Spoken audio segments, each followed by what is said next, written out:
Survivor 44 is quickly approaching, and this preseason has been pretty fun, just getting to analyze and digest this new cast and what should be a really exciting season that I am personally excited for.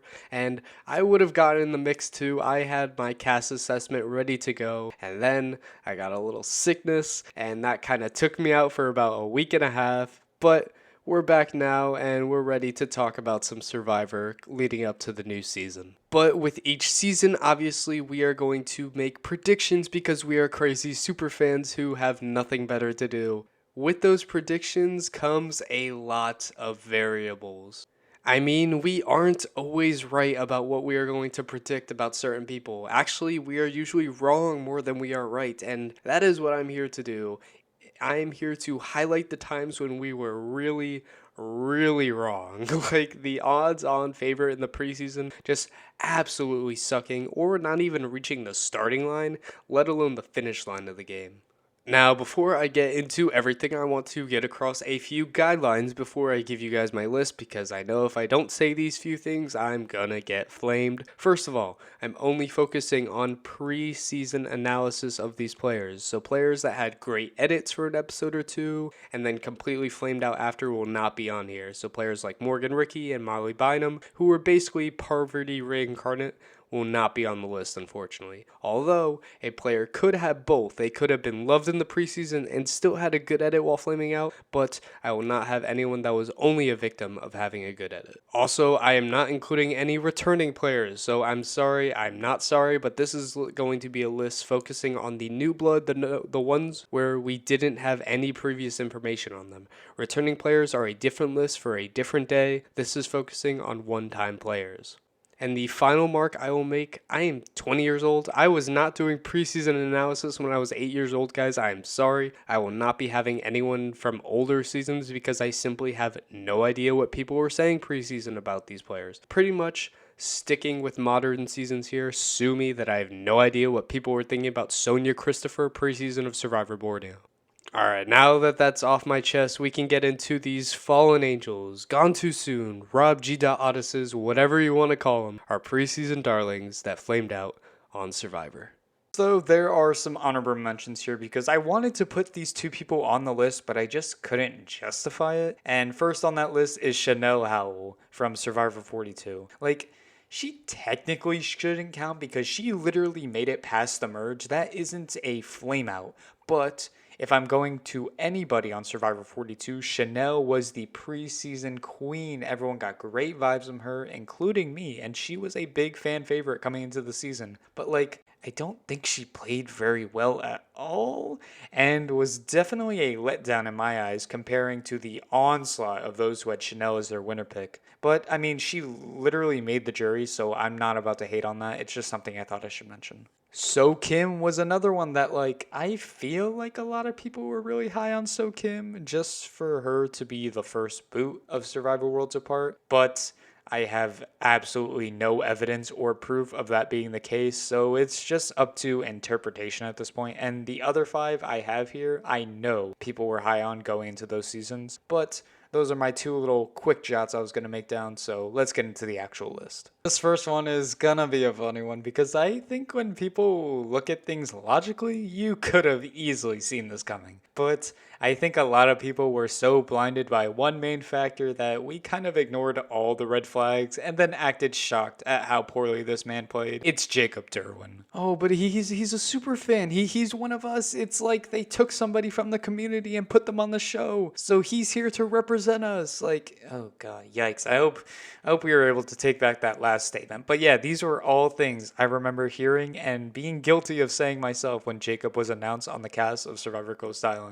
And again, I do not believe that many people had Jacob as their winner pick. This one is kind of cheating, but hear me out here because I think everyone really just wanted to will Jacob into succeeding on the show into existence. We wanted so badly to see someone that's a crazy superfan be on the show and represent all of those superfans out there and show that we can play the game. I mean, he's a superfan. He knows the do's and don'ts of Survivor. That's his advantage. I just don't think we envisioned he would create an entirely new way to flame out so poorly. I mean, we all know how terrible Jacob Derwin's run on Survivor was. I just don't think we fully understand that Jacob had some major support coming into this season, only to witness the worst possible disaster all happen in one night.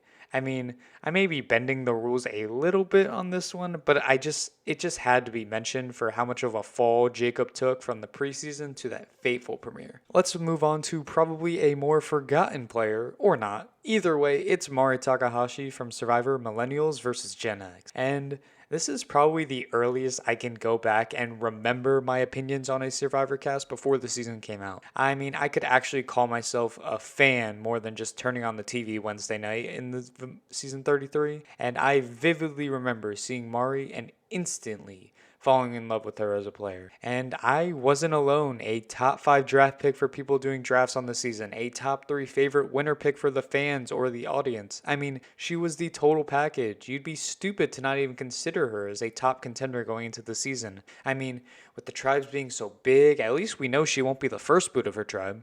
Mari, the tribe has spoken.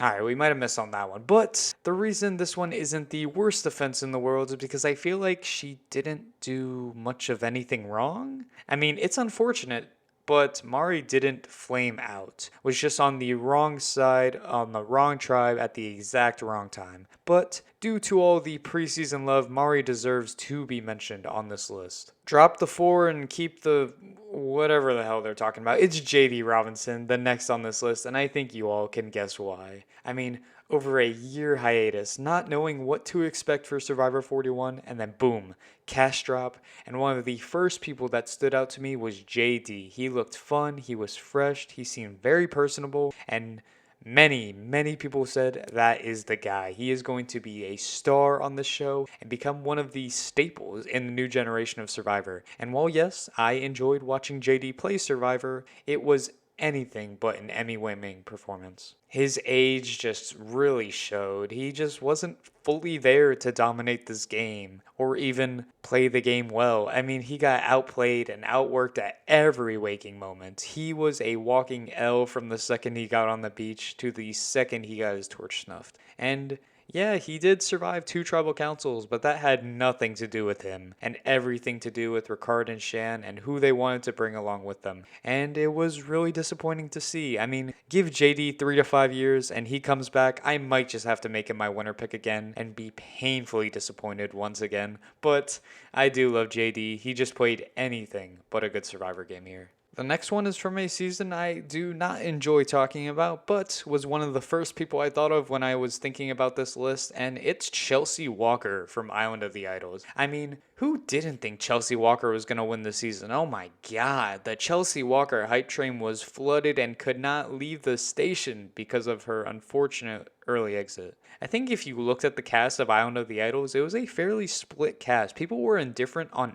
everybody that season and how they could do, but the one person that everyone agreed on was a legit lock for at least the merge, and more likely than not the end game was Chelsea. But nobody could have prepared for Dean Kowalski being hot and everyone just assuming that they were a showmance or whatever, and then promptly taking her out because she's smarter than Dean. An unfortunate fall for someone that was damn near stitched in to make the endgame of the season before she even stepped foot on the island. Call it recency bias, but I genuinely do not remember or know of a bigger fall from fandom grace than Lindsay Carmine in Survivor 43. Oh, but she's mother. She's going to break the mold. Chrissy Hoffbeck 2.0, they all said. She was going to be the one that was going to bring it home for the mom archetype. She was a combination of everyone that I have mentioned so far. A massive fan, and even with the idea of, oh, but the moms never do well, we did not care. She was going to bring it home for all of us,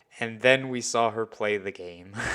And the reason this one sticks out so much to me is besides a Jacob Derwin disaster class, this is some of the worst gameplay I've seen from any of these players I've listed. She was the sole reason that she went home, had no business going home at that point. Gio was dead to rights, and Lindsay finally decided she was going to play the game by getting paranoid and brought up all the negative traits that a superfan has. And from then on, we know how the story ends, ending what could have been such a fun run for Lindsay if she just didn't stick her foot in her mouth. Or maybe she should have. Just don't be paranoid about being paranoid is all she had to do, and she just blew it.